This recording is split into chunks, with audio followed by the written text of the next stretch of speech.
सिर्फ किताबों में रहने से, कंप्यूटर के पास रहने से या फ़ोन चलाने से हम कुछ चीज़ों से वंचित रह जाते हैं। जैसे कि समाज में आप रहते हैं तो एडजस्ट कैसे हों, किस प्रकार से समाज में यदि आपका मान होता है, सम्मान होता है या अपमान होता है, तो ना ज़्यादा फूलें ना ज़्यादा दुखी को हों।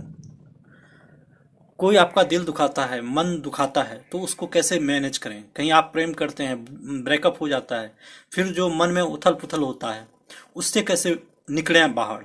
कई लोग उसी में 10 साल खपा खपा देते हैं।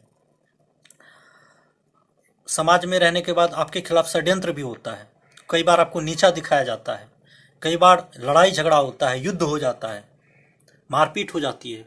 तो उस सब सिचुएशन को कैसे हैंडल किया जाए, ये सारी बातें समाज में दोस्तों के बीच रहने से ही समझ में आती है, और उसमें जीतना कैसे है ये भी समझ में आता है। तो सिर्फ पढ़ाई ही सब कुछ नहीं है, बल्कि समाज को देखना और समझना भी बड़ी बात होती है, राजनीति में जाना भी बड़ी बात होती है। क्योंकि ये अनसर्टेनिटी होती है सारी चीज़ों में, लेकिन इसमें अनुभव काम आता है कि किस प्रकार किस समय क्या किया जाए और किस प्रकार इन तमाम उलझनों से मन को बचाया जाए, अपने आप को मजबूत रखा जाए। नहीं तो मन टूट जाता है कई कोमल आदमियों का। जिसका मन कोमल है वो कई चीज़ों से दुखी हो जाता है और फिर उबर नहीं पाता है। तो ये सारी चीज़ें सीखने योग्य हैं, समाज से, दोस्तों से, राजनीति से। धन्यवाद।